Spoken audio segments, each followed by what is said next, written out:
test. This is the test. This is a test.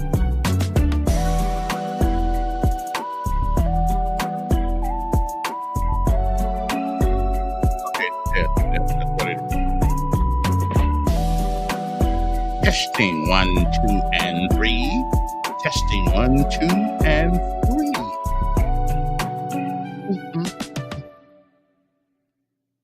Oh, did it go off already? I guess the test is over.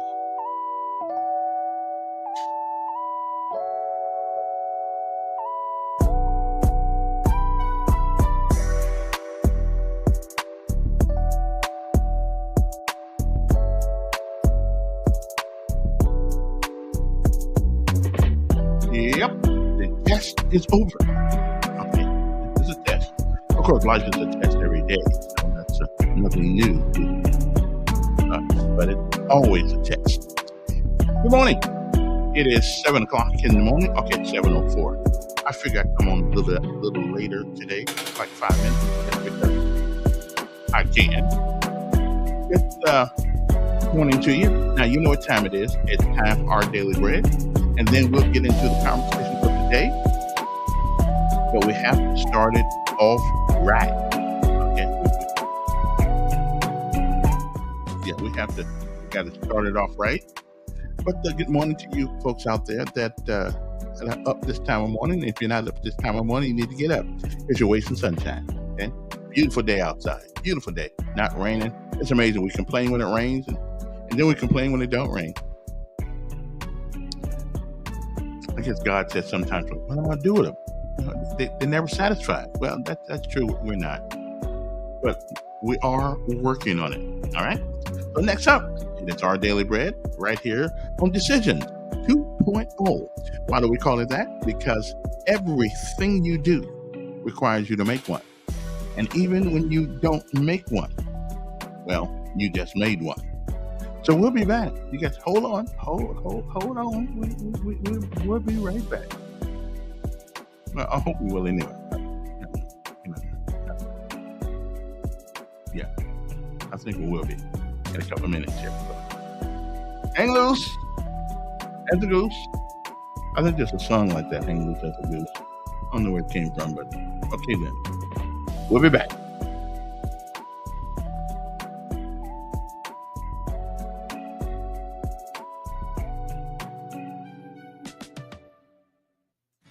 Being honest about our struggles allows us to help each other. Our Daily Bread. Today's encouragement from the Our Daily Bread devotional was written by Cindy Hess Casper. As she ventured out several weeks after shoulder surgery, Cindy was fearful.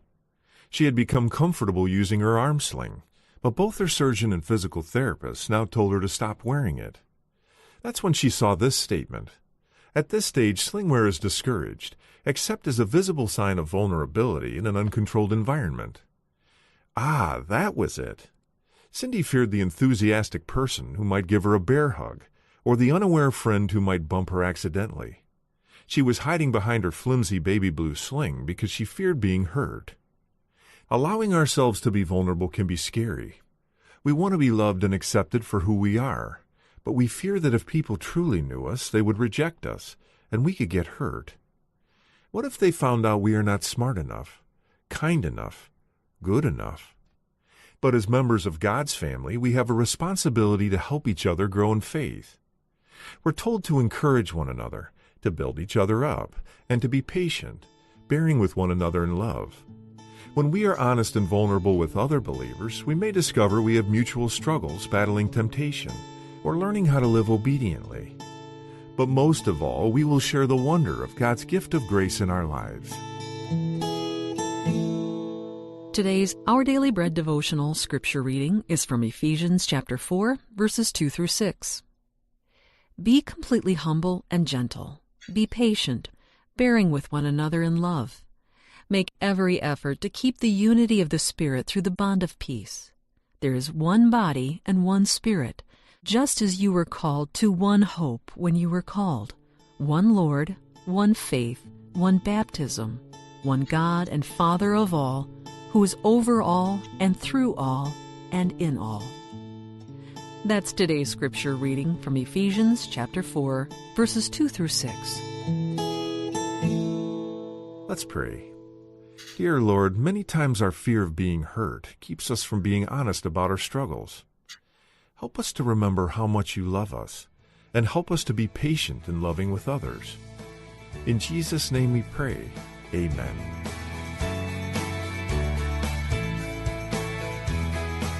Today's encouragement was provided by Our Daily Bread Ministries.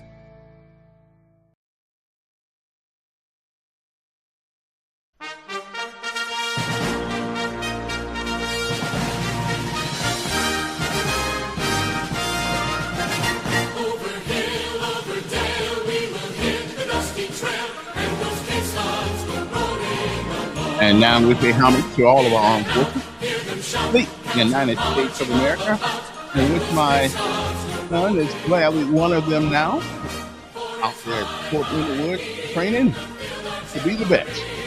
Outstanding. But you won't go airborne. But that's okay. You don't have to go airborne. All right. Good morning to you. It's time to rise and shine. And it's a great day to be on the top of the ground. And the ground is not on top of you.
Alrighty. Okay, enough of that.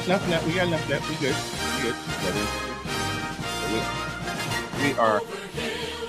We are good on that one. Okay.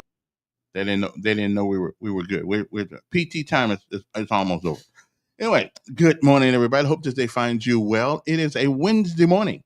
It is, believe it or not, it is the 25th day of June. Can you believe the year is halfway over by now? And I remember January 1st. And they say the one thing that waits on no man is time. And it doesn't. It doesn't wait on anybody. It is its own boss. Time is its own boss. You can't stop it. You can't speed it up. You can't slow it down. It is just something that just happens. It's part of the makeup of the universe. For those who count time, now most of us don't really count time that much, but it keeps rolling right along. You can't destroy it, at all. It's coming. It's coming whether you like it or not. It's coming. Okay, so just good evening, good morning to everybody. Got a few things to talk about today, if you want to. But before we get to that, we're going to tell you what day it is. Because see, each day of the year, they celebrate. They celebrate things, and I just happened to find out what today's celebration is. Okay, so today's celebration is backyard safety check day. You need to check the backyard summertime to make sure that you don't have stuff all back there for the kids to fall on or cut themselves and all that stuff. So check the backyard today. It's summertime. Everybody's outside. Supposed to be outside anyway. Bourdain Day. Don't exactly know what that is, but okay then. Uh, Global Beatles Day. Croatia Independence Day. We don't really do nothing about that. But since the internet's all over the world, we're just gonna say what it is. Goat's Cheese Day. So now I hate to sound dumb here, but goats make cheese? Really? I didn't know that. So we get cheese from goats. I thought cheese came from milk. So am I goats make cheese? Really? Huh. I didn't know that. International Day of the Seafarer. Uh, Islamic New Year. Mozambique Independence Day. The National Camp Counts Day. I don't know who it counts for. But I'm going along with it. Here's one. National Catfish Day. I love catfish. I mean, catfish is good. It really is. It really is. I like catfish. I haven't had it in a long time, but yeah, I still like it. It's good. It's good stuff. If you can get somebody who actually knows how to cook the catfish. Okay. National Day of Joy. This is the day that we all spread a little joy around the world and make somebody's life a little bit better. Okay. National Leon Day. So if your name is Leon, we celebrate your name today and you with it. Hopefully, I don't know too many Leons. Leon Spinks. Did I tell you guys I went to school with? I went to the same school Leon Spinks with when he was there. Yeah. Yeah. I probably was the only guy that beat him. Okay, that's not exactly true, but I could have. Okay, I'm just saying. National Olaplex Day, whatever that is, I don't know, but I'm going to celebrate it. National Parchment Day, National Strawberry Parfait Day, whatever that is. Plan, please take my children to work day. Okay, I don't know. I mean, some of y'all get kids too bad to take to work. Really, some of y'all's kids just way too bad to take to work. So do not subject your fellow employees to taking your children to work. Okay, because you don't want to be bothered with them most of the time. Reserve Day. Okay, Statehood Day today. That's what we celebrate. Every state, I guess, got its own hood. The Day of the Filipino. Okay, I guess that's I guess that's a thing or two. World Vertigo Day. I don't know what vertigo is. I keep hearing about it. Is that when you can't stand up straight? I don't really have a clue. What is vertigo? I know they had a movie about it one time. It's really good. National Boys and Girls Club Week Day. Organic Beer Fest, whatever that means, I don't know. I mean, is there any other way to make beer? I don't know. Anthony Bourdain's birthday. I don't know who he is either, but today is his day. Eric Carle's birthday. George Michael's birthday. George Michael. He was what was the name of that Culture Club? Yeah, George Michael. He was with them. Okay, today is his birthday.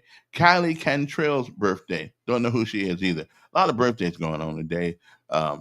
Madison Ray's birthday. McKenna Grace's birthday. Never heard of her either, but that's okay. She's never heard of me either. So we good. I'm just saying. Anyway, those are just some of the things that happen on this day. Some of the things. I would imagine there are many, many, many more things that happen on this day that we don't know anything about. But I'm just going to give you a couple of those things this morning to get your day straight. Hope everybody's doing well. Get up and make breakfast, eggs and bacon, whatever y'all do this time of morning. Bacon and I love the smell of coffee, but I don't like the coffee. It's kind of like onions. I love the smell of onions. I just don't like the onions. So yeah, you probably never find any coffee in the house with me. I just don't. I don't drink it, but it sure does smell good. It lets you know that somebody's up cooking early in the morning, and you are hopefully will be the benefactor of that task. You'll get some breakfast or something like that. I'm thinking. I've been trying to make cheese and eggs, but it always comes out like soup. So I forgot how to do that too. Man, I don't know. I forgot how to cook for the most part. I used to know how to cook, but something happened. It just well, I can make rice because I got a rice cooker. I got a rice cooker. Cook the rice cooks the cooker cooks the rice and it takes about like I don't know, 4 minutes. I don't know, 5 minutes, 10 minutes, whatever it takes. But it always comes out perfect. Okay, unless I forget to go back there and unplug the thing. But other than that, I can make rice, and that's about the only thing I can make. And I can make boiled eggs because all you gotta do is boil the eggs. And now the problem is, how do you tell when an egg is done? How do you tell when a boiled egg is done? Because I never figured. Now, somebody said you turn it around on the counter, and if it stands straight up, then it's done. I guess that's where you find out. I don't know really how you tell if a boiled egg is done. I guess you can crack it open, and if the stuff don't come out of it, then that means it's done. I'm not exactly sure what. Yeah, I'm not exactly sure how that works. Anyway, good morning to you. Some of the headlines. Again, this is National Boys and Girls Club. Celebrate service of young people. Appreciate that. Not that anybody cares. Tua Tagovailoa is selling his house. I don't care, but it makes WSFA thinks it should be on the news, so they put it on the news. Okay. Metro Area Crime Suppression Unit marks first year in Montgomery. What kind of grade would you give them? Well, I don't know. I just don't know. Okay. Alabama law enforcement agency seizes drug paraphernalia from retail stores in multiple cities. Now, let's talk about this for a second. Now, I don't even know why that made the headline. I don't know why it made the headline. Okay. A recent operation conducted by the Alabama law enforcement agency, ALEA, has led to the seizure of large amounts of drug paraphernalia at retail stores in 4 cities. And of course, I think one of those cities, of course, is Montgomery. Okay, I'm good with that. A recent operation. Okay, Monday, special agent with ALEA's State Bureau of Investigation executed search warrants on CBD and vape shops in Troy, Enterprise, Wetumpka, and Clanton. ALEA said, okay, I already told him. I appreciate that, Mark. I already told him. ALEA said that the operation was a culmination of months-long investigation following numerous complaints alleging that the stores in these towns were violating Alabama marijuana laws. Now, we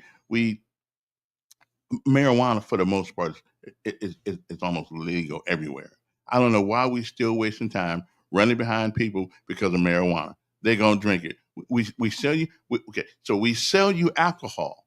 The state is in the alcohol business, but they don't want you to smoke, have marijuana, but they gonna sell you tobacco. Okay, tobacco is a lot worse for you than marijuana. Now I don't smoke stuff myself because I just don't want to get high. Because if I got high, I probably wouldn't know what I would do. But I thought about it sometimes. ALEA said the operation was a culmination of months-long investigation following numerous complaints alleging that the stores in these towns were violating Alabama's marijuana laws. The agency, along with Alabama Attorney General's office, held a press conference Friday at 9:00 a.m. Just to pat themselves on the back and say we went out and got all them pipes and all that stuff from these stores. Well, here's the irony. Here is the irony of this. Steve Marshall, who is the Attorney General, I kind of like him. I mean, I don't have anything against him. we go out and grab paraphernalia. In other words, them crack pipes and stuff they sell at stores. I mean, listen, if you don't get it at the store, you're gonna get it.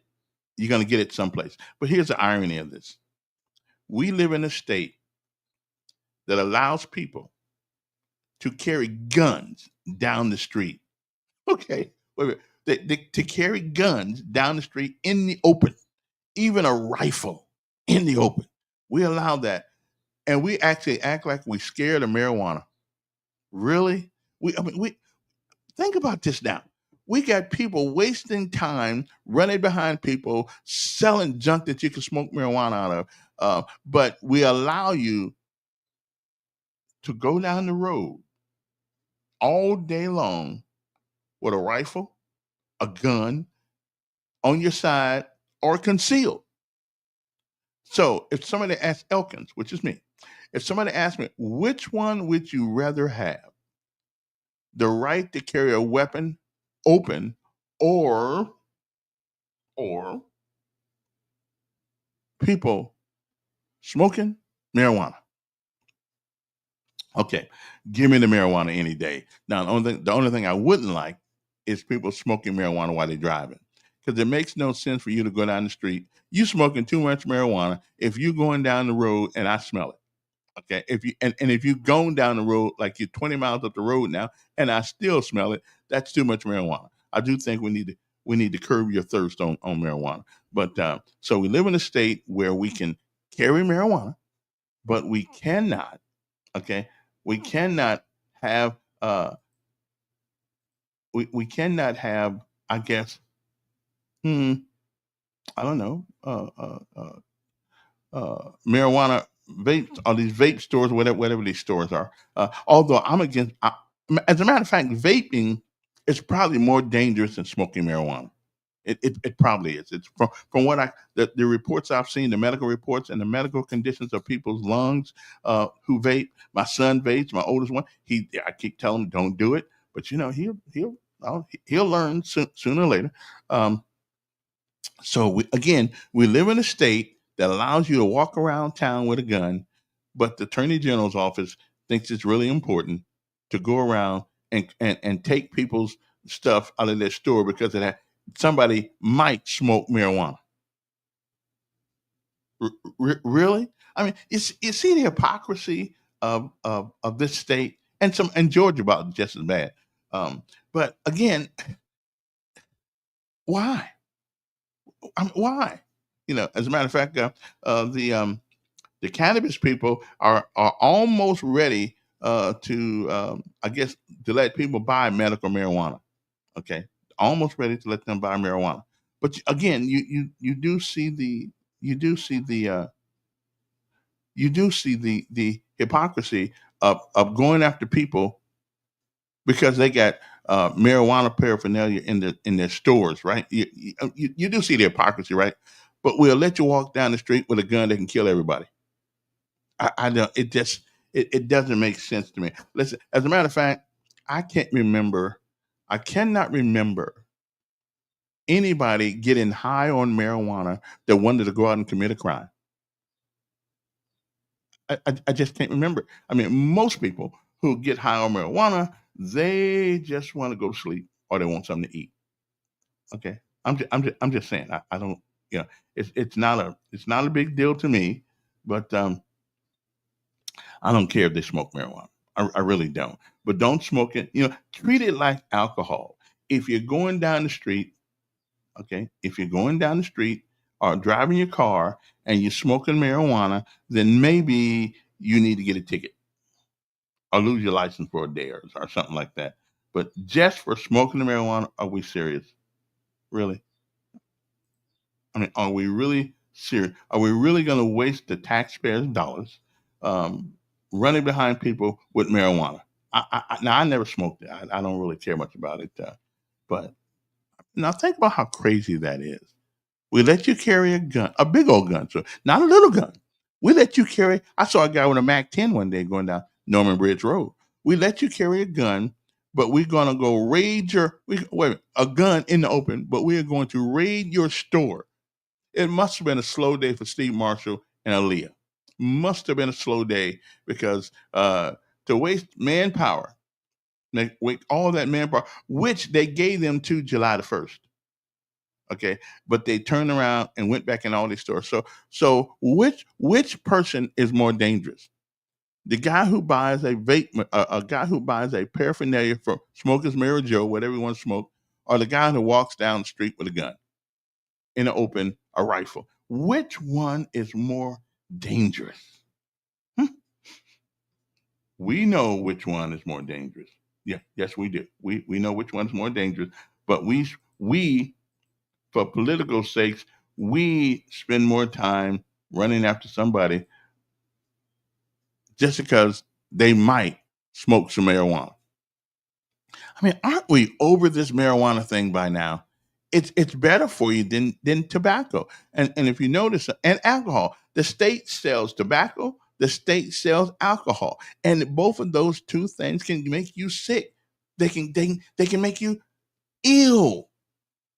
But we want to uh, put people in jail, take their stuff. That you may smoke marijuana, you may, okay, and that's bad. That's bad for you. But to come out and raid your stores for some paraphernalia, not even the marijuana, but the thing that you can smoke marijuana. I mean, I think you can smoke marijuana out of a soda can. I see somebody doing something with a soda can. I don't really know what they're doing, what's in there, but you come on, really? A gun is probably the most dangerous thing in our society right now because more people are getting killed by weapons and things of that nature, and we worried about people selling paraphernalia in their store. Really, it must be a slow day at the Attorney General's office. Okay, must be one. It's got to be a slow day because who would waste the time on that? Really, I mean, who would waste the time on that? Guns, or he could have been out there looking for people who want to do people harm with these guns. But no, we want to, at least marijuana. I don't think you do people harm. I don't believe you do. I think marijuana. I think you do yourself maybe a little harm. But I do know it has some medical properties in it that some people, some cancer patients, smoke it and use it because it's supposed to deaden some of the pain. Which I'm good with that. I'm good. I'm good with that. Again, I'd rather you smoke marijuana than walk down the street with a rifle. Okay. So Aaliyah, hey, what's that guy over there? That guy over there, he's got a Mac 10 and he's got an AK-47. Oh, we can't stop him. Hey, let's stop right here. Let's get this guy that's got that bowl in there where they may smoke some marijuana in it. I mean, the sense of it doesn't really make a lot of sense. Well, seriously, and they gave these people to July the 1st, but they're going to go out and raid. I mean, do they? Are we heroes now? Are they heroes now because they went out and messed with people paraphernalia? Really? Seriously, that's the most proving and important thing in Alabama right now is using the resources of our small dollars to go after people in a store that sells paraphernalia, not marijuana, but they sell paraphernalia. And paraphernalia are those things that we use to smoke it, pack it, clip it, whatever. The scales on it, whatever it is. I don't care. Okay. I don't really care. Just it don't make me smoke it. But your gun going down the road can hurt me. They can hurt me, and we've seen this recently. We've seen this recent. I'd rather put some ABI agents on the road on the street and on Saturday night downtown Montgomery and see who's carrying guns and watch them. Watch them. Okay. But I know they say people have a constitutional right. So how do we get a constitutional right to carry a gun that can kill somebody, but we don't have a constitutional right to smoke a little Mary Joe? I don't know what that is. I mean, it seemed like to me that we got it backwards. We have it backwards. That's just me. That's just me. Anyway, what else is going on? Oh, if you want to give us a combo check here, you can giving us a call. We don't mind talking to you if you want to. I mean, am I wrong or right? Am I right or wrong? Am I right or wrong? Seriously, are you really that concerned? Is there anybody out there that's that concerned about stores selling paraphernalia that you can smoke marijuana by, or crack cocaine, whichever your favorite, whichever one is your flavor? I know. Do we still have crack? Do we have crack anymore? Do we still have it? I mean, is it gone now? I know when I was in the army, they talk about, well, Reagan let it come in. Reagan let it come in. Well, I don't know if Reagan let it come in or not, but you don't have to smoke it. Just because it's there doesn't mean you got to smoke it. It doesn't mean that you have to take it because it's there. So I'm just thinking, we ought to use our time a little wiser than that. Now, so much about paraphernalia and drugs. 'Cause I got another subject here that just kind of, it has bugged me for a long time. Now I'm not really an animal lover. Okay, I like it. I like the chicken, I like the pig, because I like me some fried chicken, and I like me some pork chops. So I like animals. But however, every summer, okay, I want you to follow me here. Every summer, when the people up means go down to Florida and they jump in the ocean and some of them get bit by sharks. Now, I want you guys to think about this and think about this hard before you decide to go down to the beach. I just want you to think about this. Now, you don't have to take my advice, but you think about this, okay? When you go to the beach, like some of you be going on the 4th of July, when you go to the beach and you go to jump in the water, let me give you some little science here. The water belongs to the sharks. Okay? Now let's understand that. The water belongs to the sharks. If you were at home, and somebody busts down your door and breaks in your house, yeah, you'd want to pretty much want to attack them too. When you do that, of course you would. So why do we get upset when the sharks, who are minding their own business in the water, their house, and we come down there by the hundreds, interfering with their family reunions, okay? And we wonder why the shark bites you, because you just broke into his house. If somebody breaks into your house, you do the same thing. Okay. So I believe that we have such a great disrespect for the shark till he's gonna say, well, let me see if I can get y'all's attention. Okay. Because what I'm looking at right now is the pork chop. Okay. So if you don't want to get bit by a shark, stay out of the shark's house. His house is the water. Okay, it's the sea. That's where he lives. I mean, think about this for a second. You come home and somebody's in your house. So why do we think that the shark wouldn't act the same way? Okay, you're swimming around. You're swimming around the place. You're swimming around. And all of a sudden, somebody jumps in the water. Well, you attack them too. You don't know who they are. I mean, come on, y'all. All right. So let's just use a little common sense when we go to the beach, so you will not get bitten by the shark. Stay out of the shark's house. That's his house. That's his domain. That's where he lives. And if you came to my house all of a sudden uninvited, I'd bite you too. I'm just thinking. Yeah, I'm just saying. Y'all might want to, instead of getting on the news, I got bit by a shark, and sharks not supposed to bite me. Yeah, they are. They got teeth. I like dogs. Dogs will bite you, no matter how nice they are, no matter how little puffy things are. If something has teeth, it will bite you. The shark got a lot of teeth. It got a couple of rows of them, as a matter of fact. So I'm just saying we may want to leave the sharks alone. It's their house. You are an invader in their house, and therefore they coming to get you. Okay? You're the invader. And so we get in the water with sharks and we act like we're the victims. You're not the victims. The shark is the victim because you jumped into his house and you didn't get invited.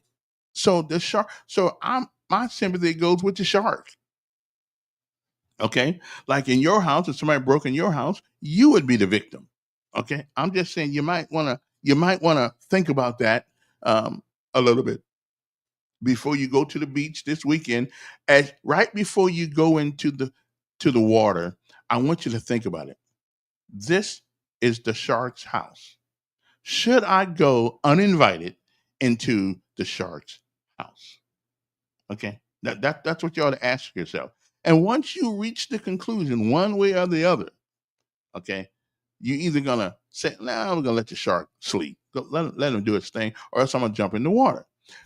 So if you jump in the water, then the shark may have something for you. Okay. But if you walk away, you're going to be safe. I'm just saying, we blame the shark. It goes all over America. How in the world we blaming the shark when you jumped in his house? That's where he lives. And now we want to get rid of all the sharks because a shark bit you. Really? Okay. I mean, really? Okay.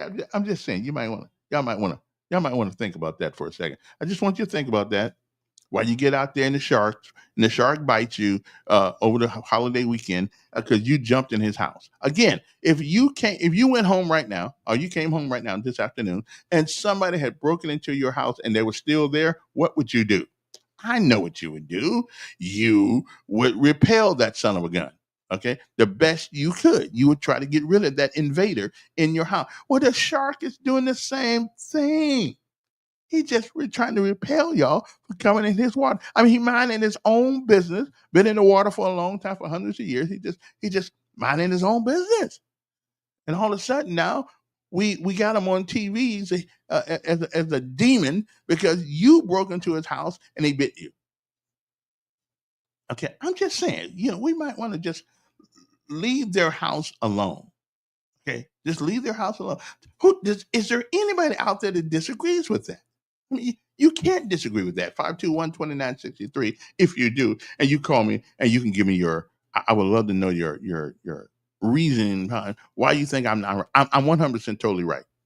I'm 100% totally right that you break in somebody's house, they got a right to repel you, and whether that house is the ocean or not, they got a right. They got a right to ask you to leave. Okay, because you are trespassing in the ocean in his house.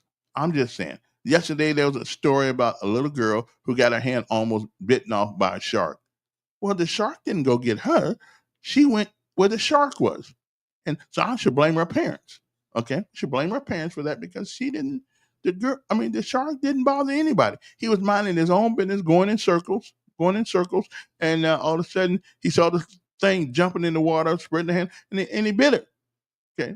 We don't want to, we don't want the child to get bit, but parents, why do you let your children go in the water by themselves anyway? I wouldn't do that. Okay, I wouldn't do that. So anyway, so much for that. Okay, so that's the story of the shark right now. Okay, I'm tired of hearing about the shark bit somebody. That's the job of a shark, is to bite somebody that comes into their house. Okay, that's their job. So we're just gonna leave that alone. Okay. All right. Is there any disagreement on that? Really?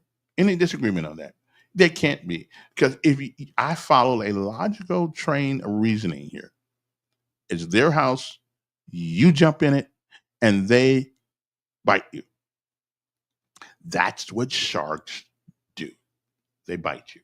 So if you don't want to get bitten by a shark over the holiday weekend, this coming up weekend, if you don't want to get bitten, not this week. Is it coming this weekend? That's not this weekend. Well, either way go. You don't want to get bitten by a shark at the beach. Don't jump in the water and bug the sharks. I'm just saying. You might not want to do that. Okay.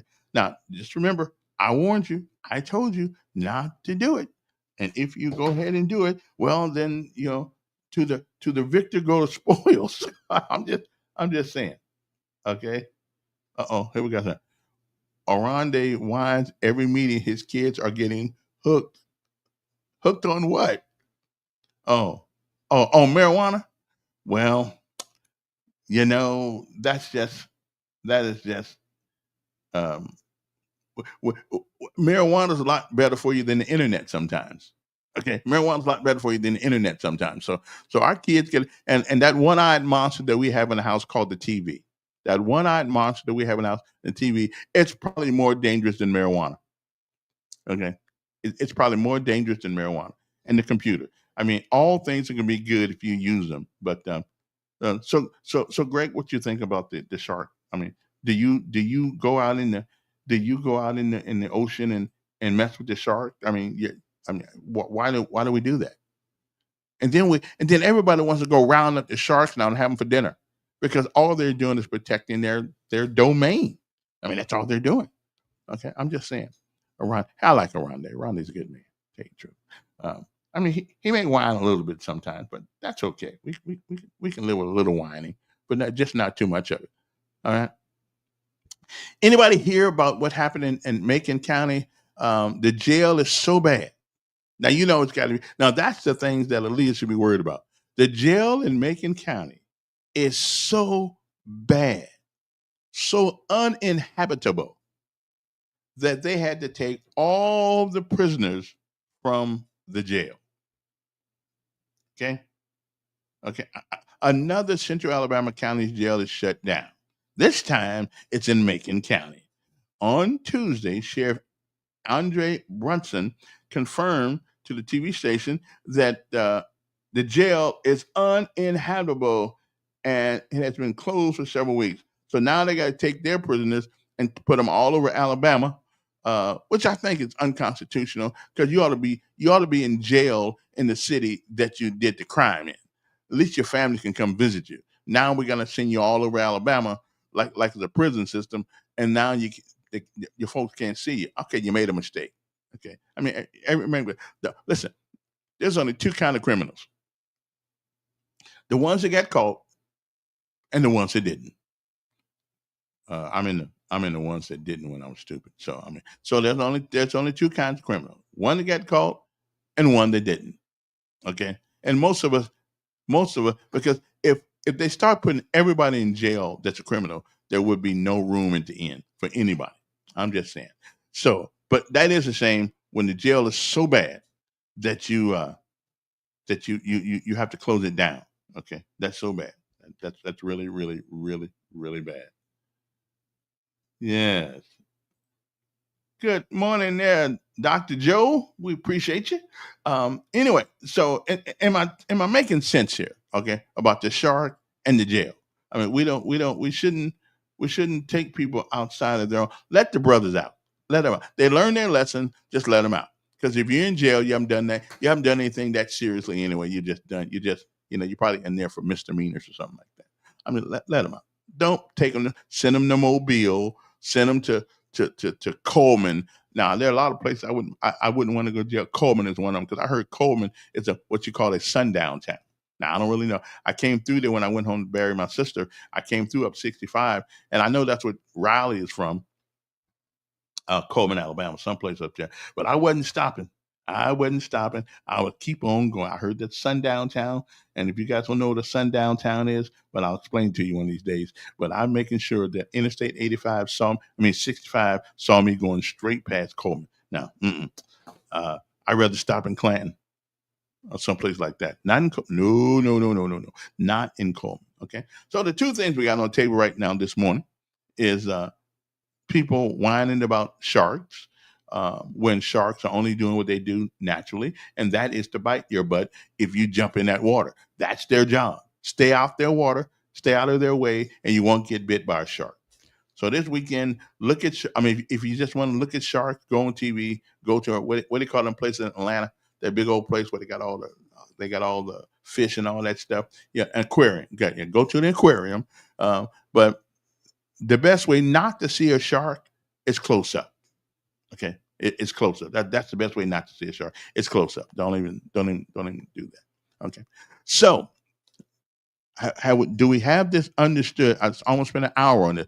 Do we have the understanding that when you jump in the water, when you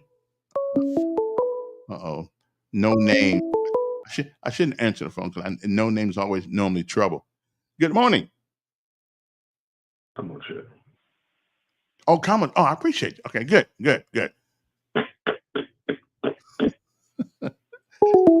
Appreciate it. Okay. So again, what we had this morning is two things. There's only two kind of crooks. Those have been caught and those that have not been caught.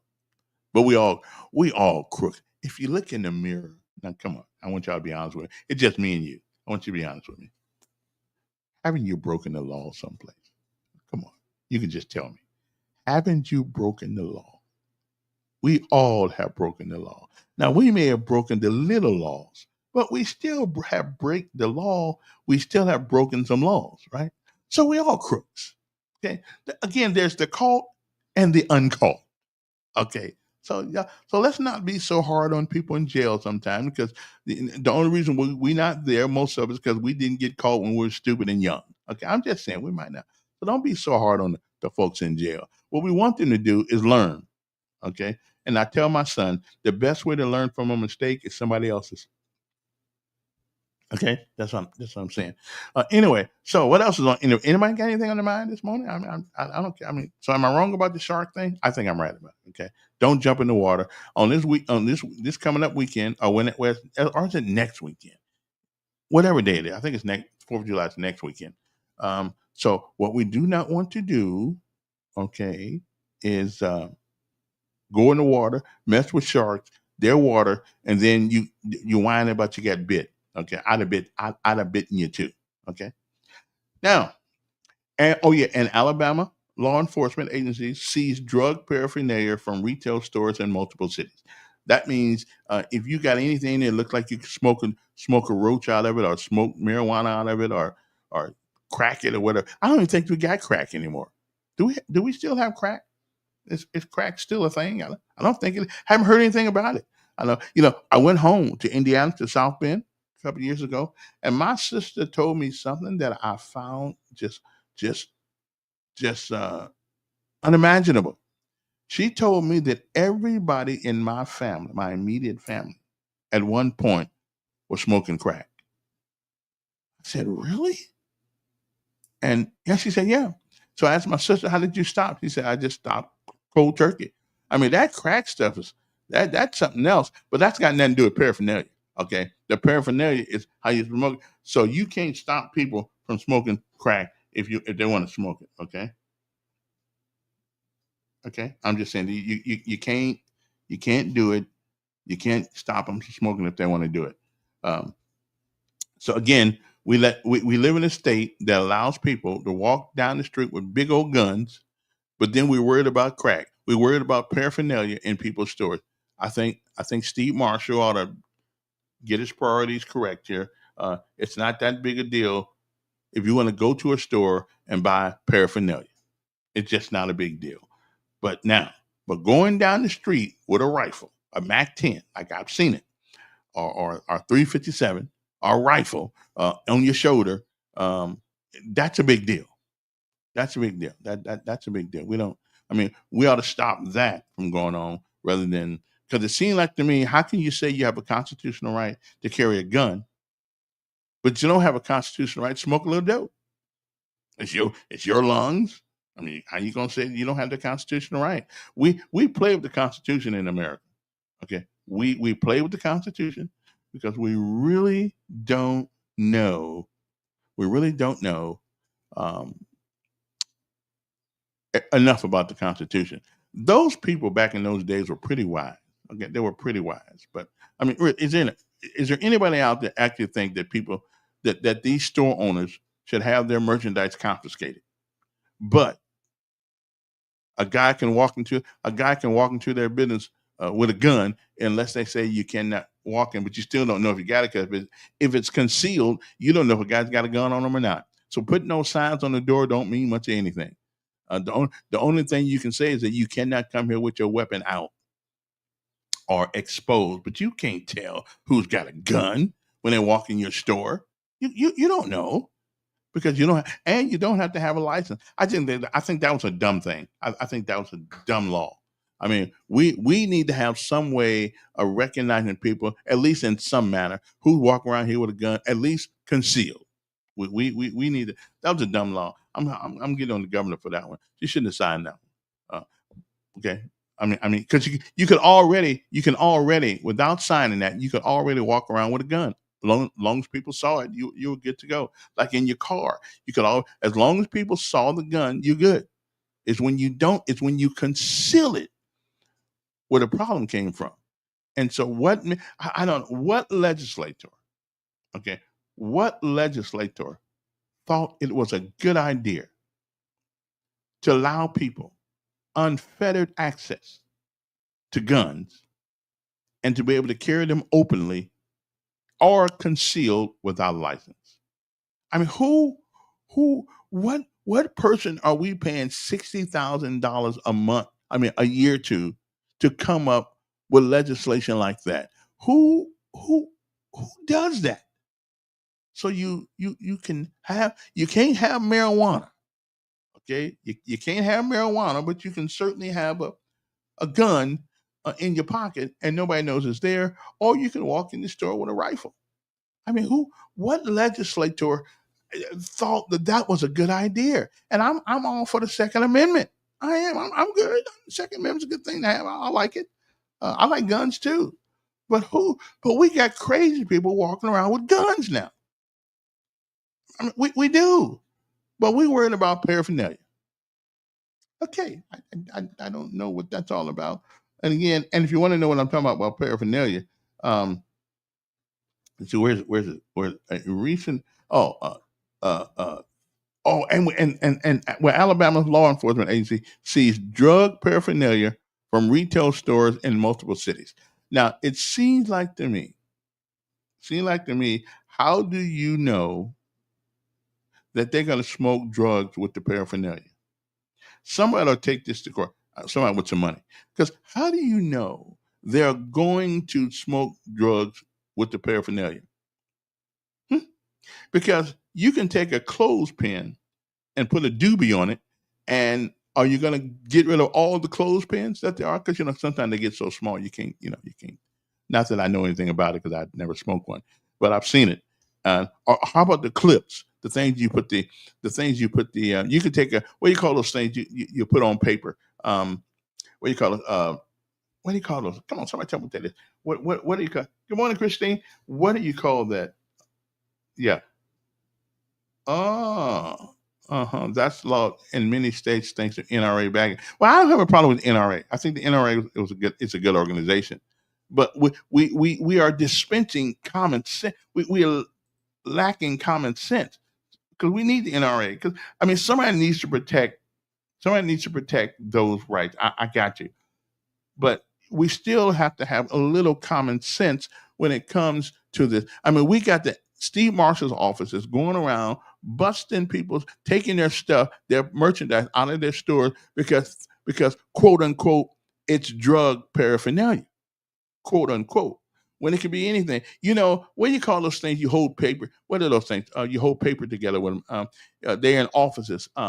What do they call those things? They're little bitty things, and you put two pieces of paper together, and you put this thing on it, and it keeps them. Okay, I forgot exactly what you call them. But anyway, you can use those. I've seen people use those things to hold roach clips. Not real roaches, but marijuana. Because when the marijuana gets so small that you can't hold it in your hand, you take stable. I think it's called a stable. Yeah, you take not a stable. It's not a stable. Paper clip. You take the paper clip and you can smoke it all the way down to the ashes because the paper clip's kind of small. So, are we going to take paper clips from people now too? Are we going to do that? We're going to take paper clips out here. So here's what I want to see. I want to see somebody figure out how to smoke regular grass. That's right. The grass is in your yard. Because then, what are we going to do then? Are we going to tell people from now on you can no longer have grass? See, one of these days, somebody's going to figure out how to make your grass, how you can get high on grass. And that's all going to be over. The drug war will be over when somebody figures out how to get high on grass, regular grass in your yard. Yeah, the drug war be over. Yeah, appreciate that. Yeah, paperclip. That's what I'm talking about. So I'm just waiting for somebody to come up with it. Somebody, as a matter of fact, I may have to get with AI and see if I can come up with a formula where we can turn regular grass. So from now on, the city of Montgomery, at that point, city of Montgomery won't have to pick up any more grass off the side of the road because there won't be any, because we'll be smoking it. Okay, so that's what we need to do is figure out how to smoke grass. And I think you got to put it in the oven, turn it brown. I guess you can put it in the oven, turn it brown, and spread it with some reed or something. I don't know, and it'll be over. But the drug war will be over then, as soon as we figure out how to smoke regular grass.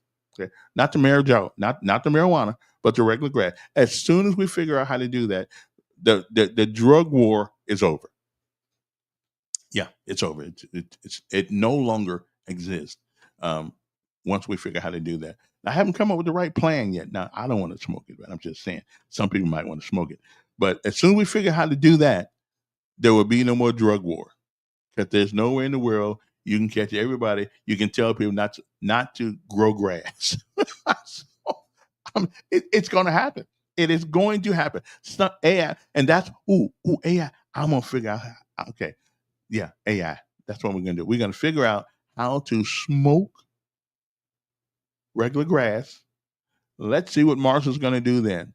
Because you got now, maybe the rich people will be going to jail then because they got the big yards. I mean, they got the big yards. See, me, I like the patio home thing where you got like a couple of square inches of grass and that's it. But the big houses, especially ones out there in Greystone, the ones out there in Wind Lakes, Sturbridge, as soon as we figure out how to smoke regular grass, then the drug war in America will be over. Okay, so there ought to be some engineer out there right now. There ought to be somebody out there trying to figure this out. If you want to stop the war on drugs, make regular grass to the point where you can get high on it. Then when you do that, okay, now I do think that people have a right to get high if they want to. I don't have a problem with that. But you don't have a right to take your highness and endanger me. So you should treat marijuana the same way you treat alcohol. If you get a job that entails you, you have the life of other people as your responsibility, cab driver, airplane pilot, whatever the case may be, then you need to take a drug test because we don't want you high up there flying the airplane. You're already high enough already in that airplane. You don't need to be high twice. I'm just saying you might want to do that. Okay. So, all right. So what do we solve this hour? What do we solve? We solved that the Aaliyah had better things to do than go around taking paraphernalia from stores, who they gave till July the 1st to get rid of it. And now they surprise attack them. And guess what? They was wrong. Okay. I'm just saying. So let me take my top of the hour break here and we'll come back. And plus we figured out the shark. Let's stop blaming the shark for being a shark and let's blame the people. Okay. Let's blame the people for messing with the shark. Okay. Jumping in the shark's house. Because if you came home and somebody was in your house, okay, you would want to get them out of your house also. The shark is just doing the same thing. Don't be jumping in the shark water because that's his house. Okay. And you wonder why he's biting you because you have invaded his house. Okay. I'm just saying. So you might want to think about that before next weekend, before you decide to go to the beach. Just remember, the shark, that's his house, and that's where he hangs out. Okay. Okay, that's where it hangs out. So gotta take a break, but we'll be back. So I hope you guys have been educated today on the shark. Okay, that's it. Doesn't take a PhD in in uh, biology or a PhD in whatever they call the study of sharks. It doesn't take all of that. You just got to use a little common sense. You know, don't jump in the water of the shark because the shark lives there. Okay, the shark lives there. So do not be trying to take advantage of the shark because he will bite you. Okay, I'm just telling you that's the way it goes. Okay, so don't do that. If you want to survive, okay, do not do that. Now, gotta take a break. We'll be back after this message. All right. Hopefully we learn. Hopefully we learn, about the shark and the marijuana and the paraphernalia. Okay. Somebody ought to take Aaliyah to court, tell them, I'm not using this for drugs. I'm using this for sugar. I put sugar on the table with this. Yeah. Prove to me that I smoke drugs because I want to buy it. You ought to come to my house, my store, and take it. Prove that I'm doing something wrong with it. Right? I'm just saying. So, we'll be back.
Okay, we're back.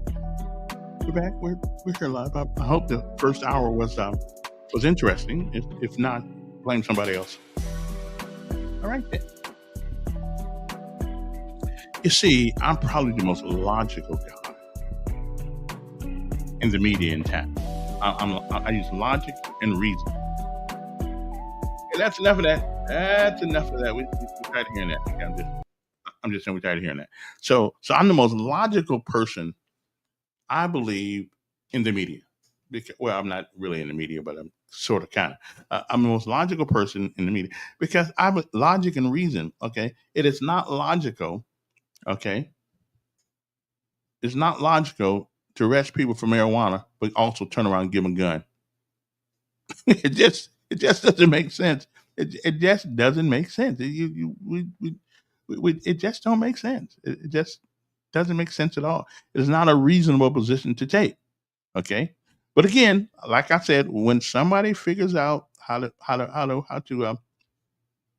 when somebody figures out um, how to get high on regular grass, the drug war is over. Okay, It's just over. We're done with it. We won't even worry about it anymore. Okay, I'm just telling you.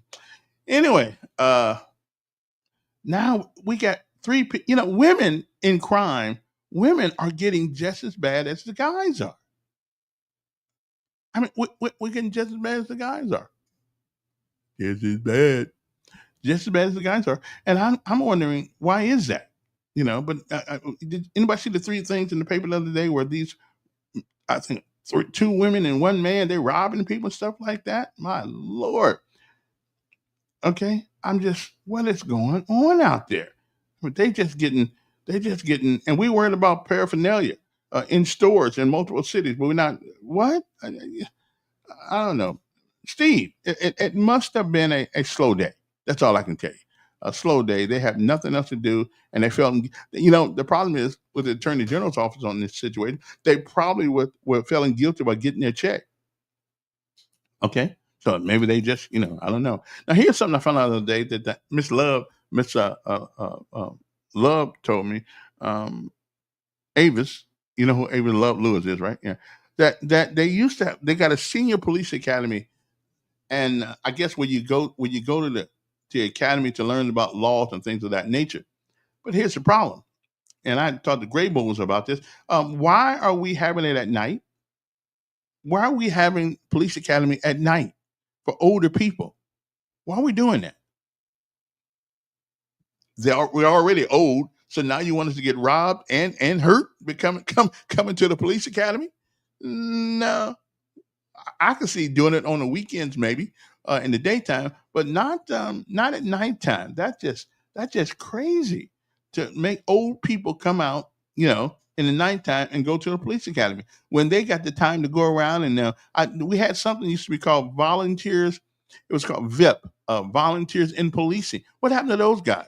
They would help the police, not by arresting people or anything like that, but merely by going around being an eye in the sky, okay, an eye on the ground, to help the police and just call them if you see something suspicious and things of that nature. So, what happened to volunteers in policing?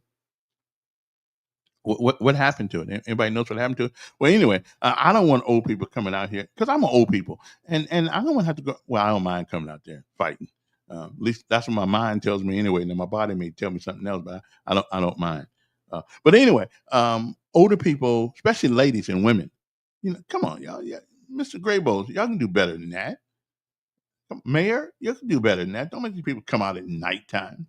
Okay, I'm just saying. Now, let me tell you guys something. We've been talking about immigration, right? We've been talking about immigration. I don't like the way we're doing it. I do not like the way we're doing immigration. I don't like rounding people up like animals and say you got to leave. I just don't like that. When we are the ones, when the last president said, "Come on over, come on in." So I do not like that. It is not the American way. Although you broke the law to get in here, and we understand that. But is it really breaking the law when the president of the United States tell you we won't send you back? Is it really breaking the law? Okay, I don't know. I just don't like that. It leaves a bad taste in my mouth. It reminds me of some of the countries I've been in back in the day, and the way they treated their people. And I just got a problem with the way we're doing. And all the things Trump has done, this is just the one thing that I'm not. I'm all for sending people home if they come here illegally, especially if they get in trouble. They break the law, whatever the case may be. But to tell a man because he's been here 20 years, yeah, but you illegally now you got to go. I don't know. That doesn't sit with me because it's not like we don't have land. But here's what I would do. If you ever been to Montana or Wyoming or places out there, they got a lot of land, hardly no people. Here's what you do. I tell you what we'll do. We'll spot you $25,000 and let you go start in Montana. It's cold up there. It's cold. Winter. It's cold up there. But then we could populate that part of the country, and get some economic growth going up that part of the world. Because right now, when I used to drive through there, headed back to Fort Bragg, all I saw up there was like cows and windmills.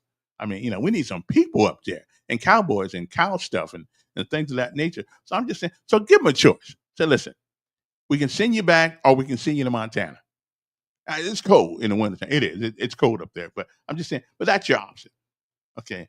And that way we could get some economic growth going up there, some economic development. What is economic development? I don't know, but it's kind of like Sasquatch. We hear about it, we just ain't ever seen much of it. I mean, we hear every time the mayor has a state of the city or the state of the state, the governor, we always talk about economic development. And there's still parts of Alabama that hadn't seen that in a long time. Hadn't seen it. Yeah. Selma almost looks like it. Selma looks like almost when you go down there sometimes it's 1963. So I don't know. Tuskegee, I think Johnny Ford, who I like, spent too much time talking about the casino. Okay, rather than bringing some viable renewable businesses to that area. Okay, so and Selma, I don't know. I don't say. I mean, that's what irks me about this march that they do every year across that bridge, and all they leave behind is a bunch of trash down in Selma. So, but they act like they care so much about it. They act like it's the creme de la creme of the civil rights movement, but they don't ever. I've never seen anybody come there on whatever day that is and bring a contract for businesses to come there. I've never seen anybody say, "Hey, this year we found an investor and they're going to invest in a big time hotel down or whatever, something, or whatever." But you never see that. So they come here, they get across. Most of them drive up to the bridge and walk across, get in their car. They try to make it seem like they walk to the bridge and walk across it. They just be lying. I'm just telling you. Again, manipulation at its highest. Okay, that's just the way it goes sometimes. Anyway, so okay, so what else we need to talk about today? We talked about the senior thing there because the senior people don't need to be out at night trying to go to police academy or citizens academy. They don't need to be out there late at night. So somebody get this to Mr. Grayboles or whatever his name is, and tell him, or the mayor's office, and tell them, let these people come to this thing in the daytime. If you got to do it on the weekend, let's do it on the weekend. Okay, because what's going to happen? You get some of these people getting accosted or assaulted because it's nighttime. Then we're gonna be saying maybe we should do it in the daytime. Okay, and matter of fact, even daytime don't really guarantee much around here anymore. You can still get assaulted. But anyway, we need to take care of that. We need to undo that thing. Okay, we need to do that. Okay, we need to let these older folks get out there in the daytime and so they can get home safely. Okay, all right then.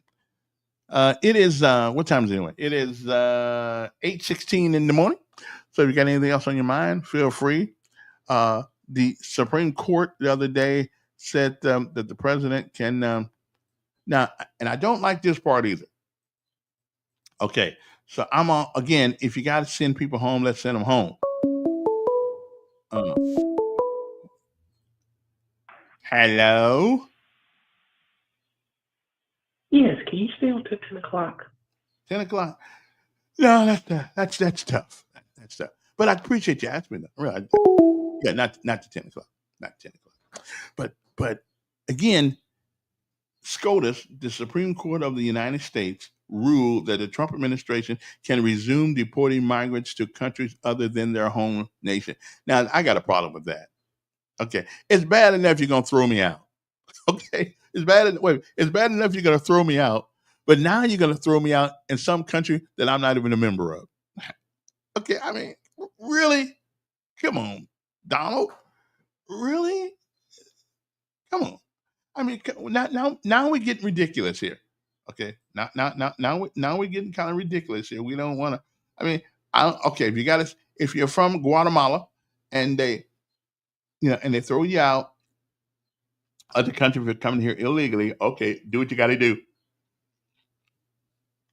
But to send me to a country where I don't know anybody, I mean, come on. I mean, we're getting, we are bordering on the insane with this. Okay, again, if you're gonna do that, send them to Montana, okay, or Wyoming, okay. I mean, let them populate that part of the country up there, and and spot them a couple $1,000 so they can get started.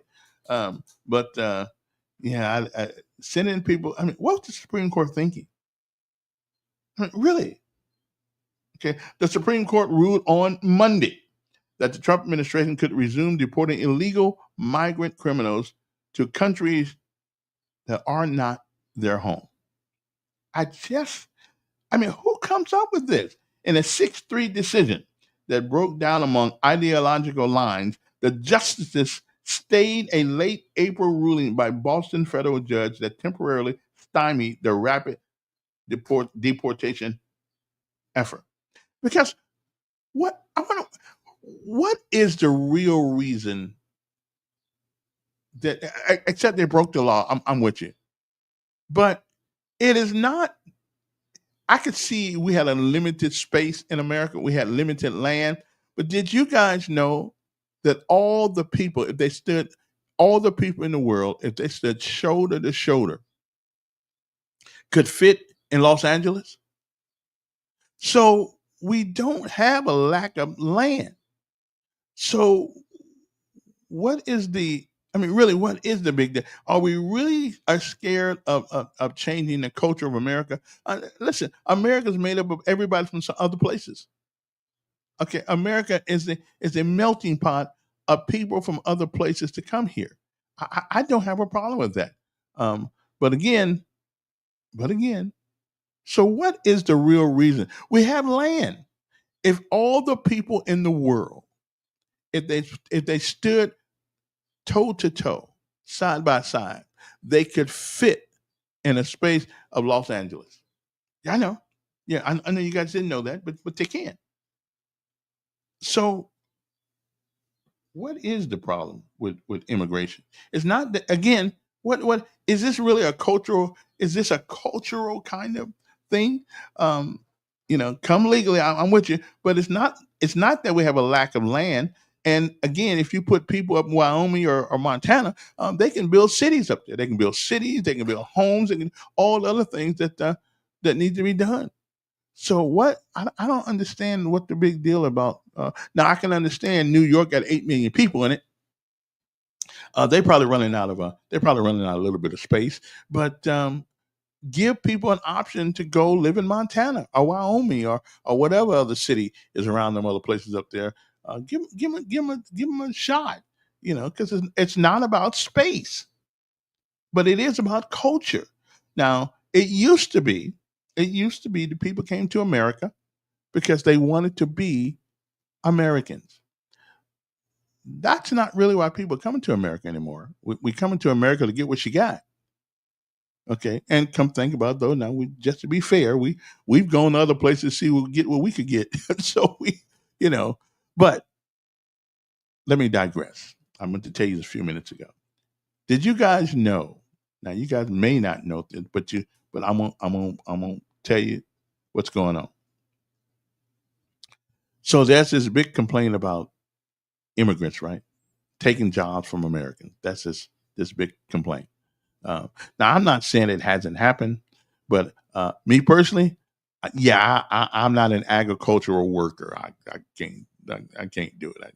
Now, I would work in a watermelon patch if they gave me a couple of watermelons there that I could sell. I would work one day. I would work 8 hours as long as you gave me 5 watermelons that I could sell. Okay, and money. Okay, I could do that. I could do that. But I don't want to do it. I don't want to work out in the hot sun. It brings back nightmares. I get PTSD. I have inherited PTSD from my grandfather, my great grandfather, and all those folks for being out there in them bushes. I couldn't do it. Couldn't do it. But what if I told you there are other countries sending people? Now the difference is that this country that's sending people here, they go back. And see, and so they come here, they work, and then they go back to where they're from. But guess what country they're from? I know you haven't heard much about this because, well, it's not politically correct to say that, but I can tell you, down in certain places in Alabama, we have whites coming into America from South Africa because the reverse apartheid thing is happening up there, where we are trying to throw people off their land and throw people out of their houses and things like that. And so some of them folks are coming to America with their visas, and they're leaving, but they do come over here to seasonally and do work in Alabama. They do. You don't hear much about this, but yeah, we got some South Africans uh, that come here, and they're doing the right thing. They come here, they do some work, and they go home. Then I guess I come back. Now I would stay personally. If I ever touch the ground in America, I wouldn't go back no place. You got to find me. Um, but anyway, that's something that we don't hear much about. But there are South Africans in America right now working, just like Hispanics and Guatemalans and Nicaraguans and people of that nature. And what we haven't heard about them because a lot of white uh, um, South Africans are coming to America for seasonal work because we dumped them out of their home and stuff like. We can have an argument about how they got it. We can have an argument how they got it. Maybe their great grandmother, or the great grandfather, whatever, took the land from the folks who originally owned it. And is it fair to dump them off their place they've known for home? That's a conversation that only they can have in South Africa. Because I don't, of course, I think it is wrong. I think if your parents stole it from me, then it's still mine. You still owe me. Um, but how you ferret all that out, I just don't know. That's like blaming people in America for the KKK, young folks today for what their parents did, but their great grandfather did. We can blame them all we want to. We can hold them accountable, but they didn't do it. And so that's one of those political things that I just wouldn't know how to. I wouldn't know how to salvage any good from that situation whatsoever. I wouldn't know how to do that. And so what's going on now in Africa is that we got white Africans, South Africans coming to America, working temporary jobs and going back over there. And of course, the difference is that they seem to go back rather than stay here with a visa that's no longer good. Like a lot of our Hispanic friends do, they just stay. And Jamaica sends.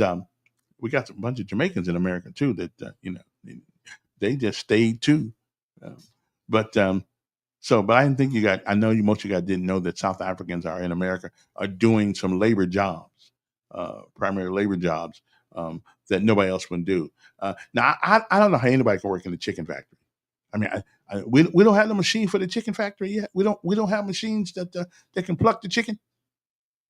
We really don't. We don't. I mean, come on, we got a machine for everything. AI needs to work on that. Artificial intelligence needs to work on a machine that can pluck the chicken. Okay? Pluck the chicken, pick up the chicken when it comes out, when it gets hatched, and put them someplace else. So we need to come up with some machines to do that. But if we did that, then I mean that'd be another group of people who'd be out of a job. But I'm not. Yeah, I'm not. I can. Yeah, I would never work. And I tried working at a cotton factory one time in Georgia. As a matter of fact, in Rome. Well, it was in Lindale, Georgia. But I worked at the and the guy came in. I tried it. It was a big old bale of cotton, and we were supposed to take the cotton and do something with it. But I couldn't move the cotton. It was just too heavy. I mean, I was 17, 16 years old. It was too heavy. I couldn't move it. And so the guy patted me on the shoulder. He said, you're a little light in the butt for this. And so we got to let you go. I said, okay. Now, I wasn't really sorry about it because it was tough work. And I'd never seen real cotton before, you know, So I seen corn, up in Indiana, I seen corn and cornfields and stuff like that and wheat, but I've never seen real cotton. And so I looked at it, and that thing was heavy. How can cotton be that heavy? But it is. It was all wrapped in together, and the guy just fired me right there on the spot. Said, "You can't. You don't have what it takes. You can't do this work." So I said, "Okay then." I mean, that was the first time I ever got fired, and I was glad. Well, I got fired from Cumulus. Well, I didn't get fired. I just got laid off, but still the same thing. But anyway, so the number's here, just in case you want to, call us if you got something on your mind. It is, what's that number here? 521-2963. You can text me 922-3030. 922-3030 is my text number, just in case if you want to. Okay, if you got something you want to, because a lot of people don't want their name to show up on our screens and things of that nature. Okay, so anyway, who's this? Okay, we got somebody else there. Why not train real? Well, they are. Well, first of all, Felix. First of all, you can't train people if they don't want to be policemen. You can't train them. You have to have candidates. That's like training the army. Well, if nobody's joining, who are you going to train? So you can't train people who don't want to be policemen. And I don't know why people don't want to be. Well, it's politics. It's politics. It is not that people don't want to be policemen. I will have to say it does seem that a lot of people are mad at our mayor. A lot of policemen are mad at our mayor. I don't know the ins and outs of that. They say that he's too involved. I do not know that to be a fact. But why else would so many people be leaving? I mean, is it a leadership style that they don't like? I don't know. I like the mayor, but nobody's perfect. And so is it a leadership style that they do not like, or is it a personality quirk? I don't know. But you can't train police officers if nobody wants to be one. If nobody wants to be a police officer, you can't train them. You just can't do it. Okay. And again, I think my somebody else said me the other day, my idea about warrant officers is a great idea. But however, the one thing Montgomery Police Department doesn't have, like, because I know Dirty Harry, remember Dirty Harry, who plays on him and the girl that played on Cagney and Lacey, the woman in that, was that Gauntlet, whichever one it was, they were inspectors. And I think that what we do is we don't call them warrant officers, we call them inspectors. And I think that makes sense. And you could bring in retired police officers, but you will give them the rank of inspector. They're right between the middle of officer and sergeants. Okay. Therefore, they're there for guidance. They're there to help every once in a while, help a little bit as they can, but they only answer to the police chief. Okay. But they're inspectors or the OIC at their location. But it seems to me that that's a way to solve some of our policing issues. I'm pretty sure we got some policemen who want to go to work, who want to do something. You give them the rank of inspector or warrant officer, what we would call a warrant officer, and let them come on board and help out temporarily. And it's a temporary assignment. And we can feel, I guarantee you there are people out there that, and the sergeants couldn't go around telling what to do. But the higher ups, could put them in strategic locations in the Montgomery Police Department and let them help. And here's another thing. Somebody said this other day, which makes sense. We need to civilianize some of the jobs in the police department. We do not need corporals and sergeants sitting at a desk answering the phone. Okay, that's private duty, or private's duty, or civilian, which is worse than the private. But we need those people, since we are every year we come up with a budget for the police department every year, as if we are furnishing the whole police department, but we're not, because we're down 200 officers. So where's that extra money going? And that's something that I like to find out. I'm going to find out, because where's that extra money going? If we furnish it, if we're given a budget for 400 something officers and we only got 200 something, where's that other money going from? Now, somebody said they use it for other things. Well, that's not right.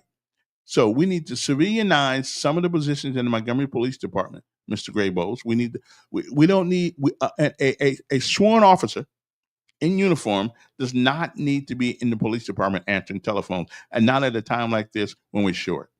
So somebody tell them we need to civilianize jobs, because even on military bases now, we used to have military cooks. Now we got on base, we got civilian cooks. Those soldiers need to be out there training and learning how to do their job under the most dire and the most unusual circumstances. So we don't need a sworn officer in uniform answering the telephone. Okay, let civilians do that job. You got the money, you got the budget, and put these guys, these corporals and majors, and put them on the street. Okay, put them on the street. I think we got about 15 officers down there in the head shed. Okay, which HQ. We do that. So that's what we need to do. We don't need to have people. So I can't see. I'm brilliant. I come up with answers. I come up with some answers to help the police department all by myself. Civilianize people who answer the phone. Civilianize secretaries. Civilianize everybody. All the police officers need to be on the street. They don't need to be sitting in there answering the telephone. Everything's done by computer anyway. So you don't have to be a policeman to put John Doe's name in there. Like, ring. Hello, can I help you? Well, yeah, you can. What can I help you with? And, the dogs went up the road up there. They own the trees, and we're trying to get them down. Now, listen, do I really need a police officer to go out there to get your ugly cat out of a tree? Or get your dog who got itself hung under the fence trying to get out? Really? Do we really need the policeman to do that? No. We need to civilianize some jobs at the police department and let the police officer hit the street. I know. You get a certain rank. I know you paid your dues. I feel you. But let me tell you what William Halsey said. William Halsey said, there are no extraordinary people. We have ordinary people that do extraordinary things given an extraordinary situation. So right now, our police department is extraordinarily low on people.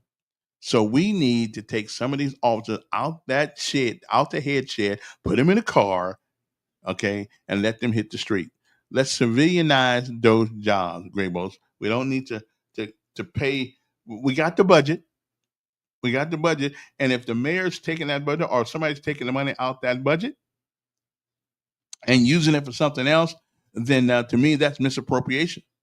Okay. It's for the police department. So I'm going to find out exactly what the budget is for the police department. And then we can civilianize some jobs in the police department, just about all of them, as a matter of fact, except on the street. Okay. That's when you need the police officer, at least temporary. It's a temporary solution to hopefully a temporary problem. Okay. That's what we think. Okay. But anyway, so we have trained, Felix, you got to have police officers to train, but we don't need a trained police officer sitting in the head shed on the air condition while the troops are out there, working hard. Okay. One thing, and I guess that's the difference between naval officers and policemen. They think once they get a certain rank, they don't have to do certain things. Well, and maybe sometimes you don't, but you always got to be willing to do what you ask other people to do. You always have to be willing to do the same job that you ask other people to do, because that's good leadership. So we need to put some of these fat butts out there on that street and let them patrol with the guy and things of that nature, and civilianize. The only job I can think of then in the head shed that needs to be a sworn police officer, I don't know who. I mean, you can even use civilian to put people in jail, as long as you train them. As long as you train them, to take them from the front desk to the jail cell. Just seems like to me we could do that. But that's just me. Somebody made that discussion. Somebody made that remark the other day. Told me about that. He called me and said, "Well, yeah, we could." And I agree with them. We don't need to have sworn officers in the police department answering telephones. We just don't need to do that. We need those guys on the street. Okay. Now the numbers here, just in case you got something on your mind. If you do, you can call me. Unless you think I'm wrong. 521-2963. 521-2963. 2963.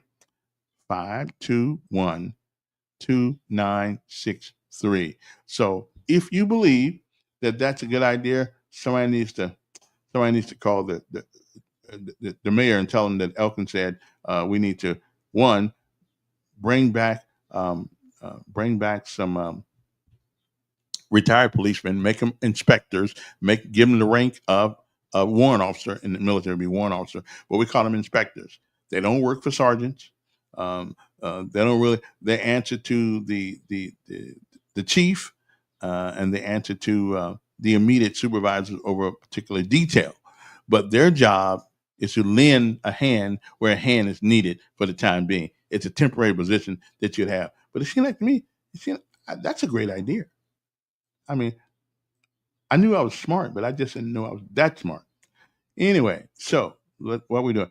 And we always judge presidents by the wars they get us into, or by the conflicts that we involve our troops in. And I will tell you, just so y'all know, Truman, which I like Truman. Historically, I like Truman anyway. I don't really know what it was really like, but he seemed like a fair kind of fellow to me. But Truman had, he dropped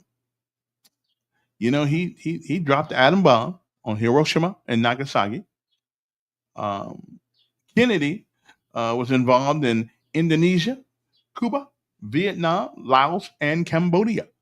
Nixon, Vietnam, Laos, and Cambodia.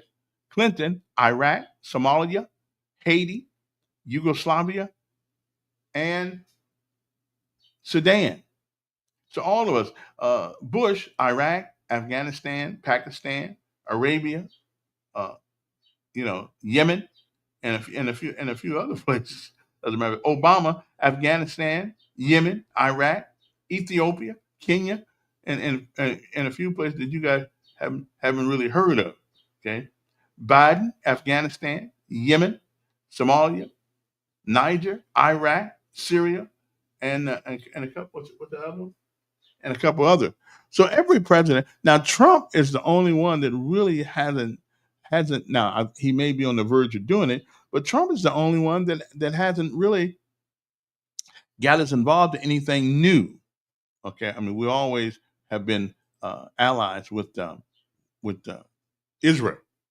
Okay, but I don't really think he wants to send our guys over there unless he absolutely have to. So all these presidents, got a history. And again, I was telling my son the other day, listen, the military is the arm of the government that carries out the policies of the United States.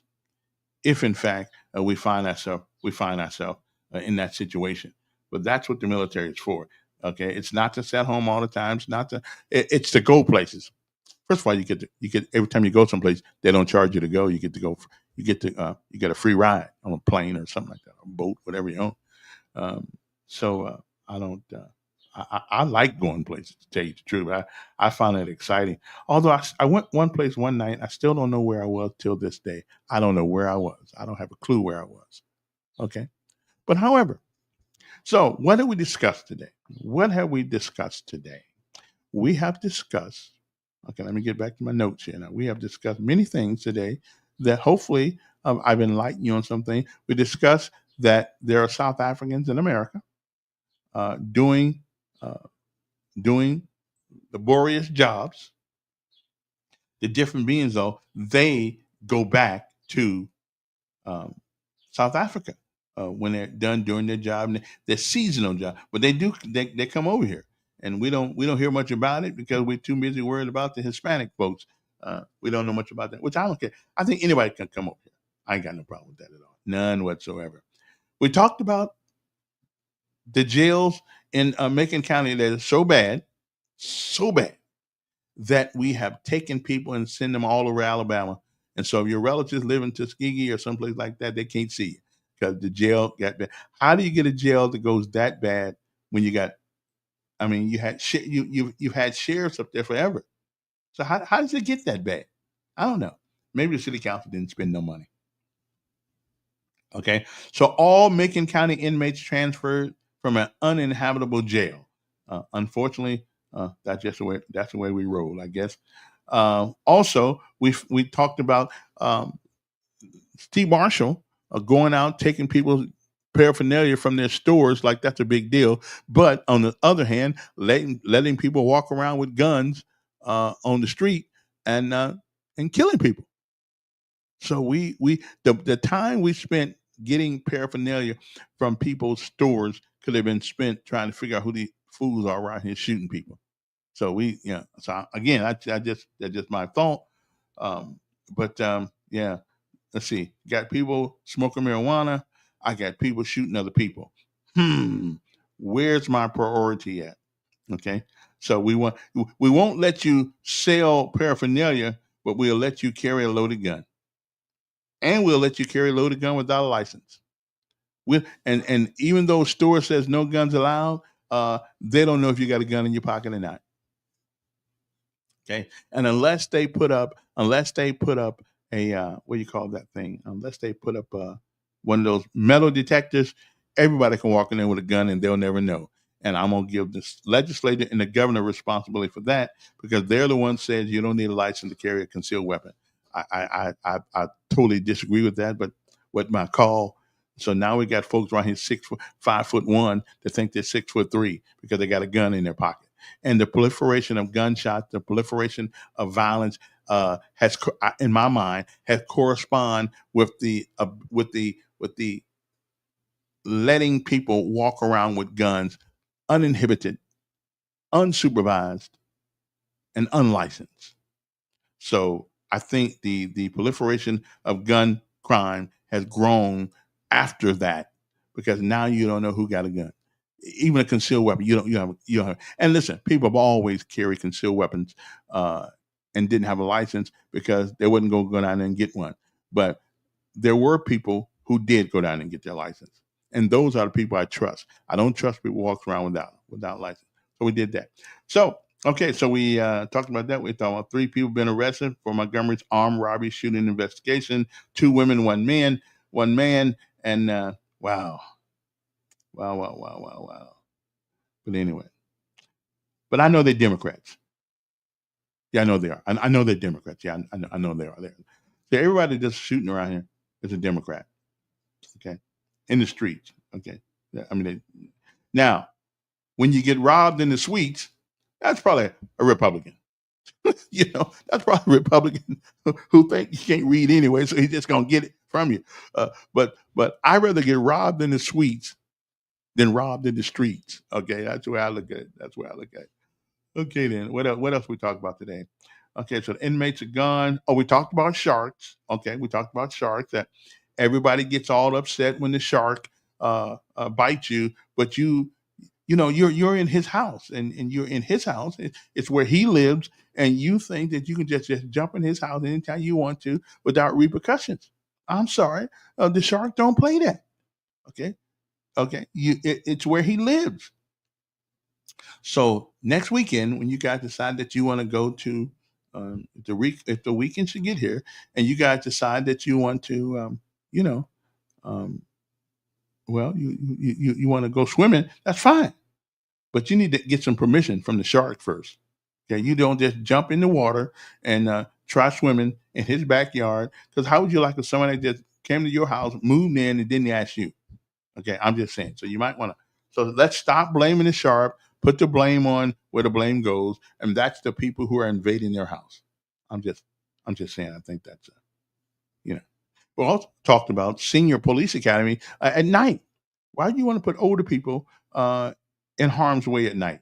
So we need to do something about that. We don't need to let that happen anymore. Okay. South Africans are coming to America temporarily to do work. Okay. And one ruling from the SCOTUS that I don't agree with is you let the president send people. See, let the president send people out if they're here illegally, fine. But to be able to send them to somebody else's country, I'm just that does not pass the smell test to me. That does not that's not right.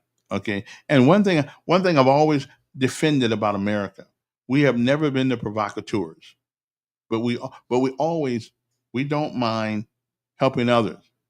But in this case, I think we're wrong. I think we're wrong. We shouldn't send people. I mean, you got to send them home. Well, send them home, but don't send them to somebody else's country. How the Supreme Court came up with that ruling, I will never know. So we're going to send people who are here from Nicaragua, uh, Colombia, all these places. We're going to send them to other countries just to get them out of the United States. I just find that to be absolutely um, crazy. But that's what the Supreme Court is saying. So one of these days we need to right that ship. Okay. Anyhow, okay. What else we talked about today? Yeah, I think is that about it. But the shark thing was a big deal. I'm just telling you. Okay. Oh, and paraphernalia. Well, the Aaliyah wants to go out and take your hash pipe or your whatever it is, your crack pipe. I don't even think we got crack anymore. We don't have crack anymore, do we? Is crack all gone? I think it's all gone. Is crack all gone? I think it is. I'm not sure, but I hope it is. But anyway, so I hope somebody in the mayor's office listens to this and our suggestions about how to handle the shortage of police officers. One thing, and we talked about, get rid of policemen sitting in desks at the headquarters. They can civilianize those jobs and put those guys on the street. Okay, I mean that's I mean they're like our company commanders or our squad leaders, whatever they are. They need to be on the street working with the troops. Okay, so we need to do that. We don't need to. We just don't need to let everybody sit in the office. We realize air conditioning is good. We appreciate it. I like it. I like working in air conditioning too. But you got a job just like a soldier. Your job is to defend this nation. Your job is to defend this city. And you can't do that sitting at a desk. There's not a job in the administrative arm of the Montgomery Police Department that can't be done by a civilian. Okay? You can't be done. The police do their arresting. They bring you there, and there's no reason in the world why, at least in my mind, why you bring them there, and you have maybe one policeman to make sure that things don't get out of hand. But for the most part, civilians can do any job that once you come inside that police department, there's no job that can't be done by a civilian. Okay. Now, maybe legally there's some law that says you can't do this, you can't do that. You can't arrest people unless you are, but the officers do the arresting, bring you down there. So at least for the time being, we can free up some people in the police department to get on the streets and do their thing. Okay. I don't care what rank they got. Oh, so Big C, I didn't know crack was still around. I thought it was gone. I thought we did away with it. I thought it left like COVID. It was here for a minute and it did all its damage and now it's gone. But Big C said crack is still here. Well, who's taking it? I don't know. Who's selling it? I don't know. But okay, if that's how we rolling still, I didn't know crack was still here. I didn't know. Mike says the mayor and the city council should find 2 people in their district to join the police academy. That's not a, that is not, that's not, and sponsor them. That's not a bad idea. And let's put some responsibility on the people who that's not a bad idea. But I have to know, I have to understand when you say they should find 2 people in their district to join the police academy. You mean they should go market it they should be responsible for 2 people becoming police officers by suggesting that they join. I mean, you can't make them become police officers, but I hear what you're saying. I think what you mean to say is that they should strategically try to find some people who want to join the police department, right? I didn't know crack. Anyway, he said, your guess is as good as mine. I saw someone walking backwards a few days ago, and I said, yep, he smokes and sniffs crack. Well, maybe he was trying to figure out where he came from. So he was walking backward. I'm just saying, I'm not sure.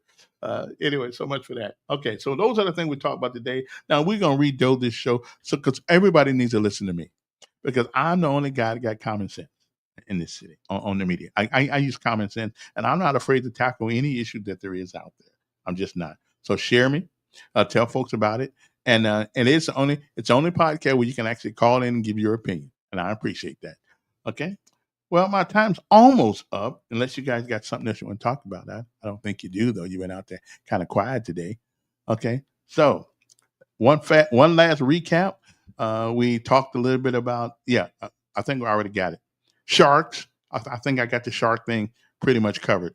Don't go in the water and mess with the sharks because if you do, the sharks will bite you. And then let's not get on the TV talk about how bad sharks are. Sharks are sharks. Okay, that's like somebody said the dog bit me. Well, dogs bite. Dogs have teeth. They will bite you. Okay, I'm just saying that's what they do. All right. So I'm just saying. So don't tell us things we already know. We know the dogs bite. Okay, don't mess with the dog.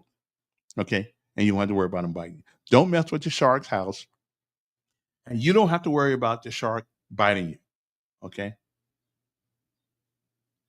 Okay. Oh yeah. Okay, I hear you. Yeah, because people think I'm live, but I don't be live. It'll be. Okay, I'll try to get that. I'll try to do that.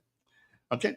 So anyway, we're going to and it'll be in a couple of hours because it got to process the file and all that stuff, and then we'll do that.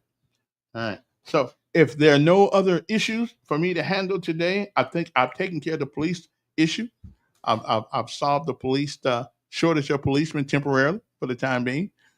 Bring back retired people, make them warrant officers, call them inspectors, and life goes on. And yeah. Okay. The, yeah. John.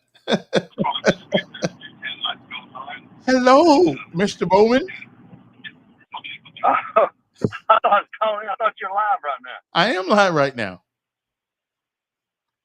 Oh, Hey, I was calling. go ahead. Huh?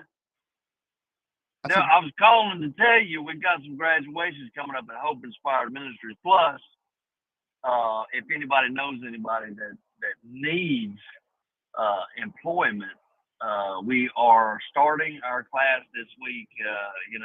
We've kind of cut it off, but if they hear it on the Kevin Elkin show, we'll still let them in. okay. Matter of fact, I did something about that yesterday on Hope Inspired Ministries, and hopefully, and tomorrow I'll make sure I mention it again because you're right. We are, you guys do a great job over there. I mean, really. Then I was telling people yesterday, if you find yourself in a situation in life and you can't figure out how to get out of it, come to Hope Inspired Ministries. It's 145 Coliseum Boulevard. But the number is what? 6494330. Okay. Yeah. Don't give up. And if you want, if any of the viewers want to be blessed, we've got two. I'm actually headed to Coleman now for graduation, but we've got graduation coming up Thursday night in Lowndes County, which is just down the road. But then next Tuesday we'll be in Montgomery. We'll have graduation of the previous class. We've got 9 that'll be graduated. You can hear how they're out in the community working, reinvesting instead of taking from the community. But now they're contributing members of the community, and you hear their story. And that's going to be at Better Covenant Ministries Church down on right next to the zoo down in Chisholm. Oh, okay. That church I used to go to. Yeah, they changed the name of it. Yeah, okay. I didn't know it was going to be there. Okay. Yeah, Pastor Prude Church Okay. down there, outstanding church. Ladies and gentlemen, this is John Bowman, who's the executive director of Hope Inspired Ministry and a former Montgomery police officer. Did you hear my solution to the police shortage problem? I didn't. I logged into Facebook and I saw you on and had to call, but love to hear it. What is it? Well, we take retired police officers, bring them on as inspectors, which is what we would call a warrant officer, and let them help. And they only answer to the top dogs of the police department, and they are in a capacity where they assist people, and you don't get to run roughshod over them. But it's a great idea, and I think, man, it's an outstanding. It is. And they do have. I've talked to several that have gone back on a part-time basis, but there's I think there would be a great thing. You said inspector, but even on the investigator side, man, there's some incredible investigators out there that are retired that would probably love to come back and work some cases, and that would the only way to stop crimes is catch the criminals. So that would be the avenue to catch them. Yeah. And we need to civilianize a bunch of jobs down there, because you don't need a police guy sitting there answering the phone. You can put a civilian in there for that. You very well could. Yeah, I know you very well could. That's because I'm the smartest guy on radio. Yeah. Yeah. They need to find some retired Army veterans and have them come back. Yeah, that's true. They can do that. Airborne. That's it. Now then we would get the city in a bunch of lawsuits because we put a boot up somebody's butt literally, and then then the mayor's already kind of solved, so we don't want them. We don't want to give them no more reason to suspend me. So they use the state troopers helicopter, so they can have you jump out. Yeah, I can land at night. Let me jump at night so they don't know I'm coming. Anyway, John, appreciate it. I'll make sure I mention I'll make sure I mention this again in the morning. Thanks. All right, Kevin, thank you. All right. John Bowman, Executive Director of Hope Inspired Ministries. And I tell you, it's a great organization. If you know somebody that's having a hard time, can't find a job, don't know which way it's up, that's almost giving up, but not quite. Hope Inspired Ministry is the place you want to go. We teach you, they teach you how to get a job.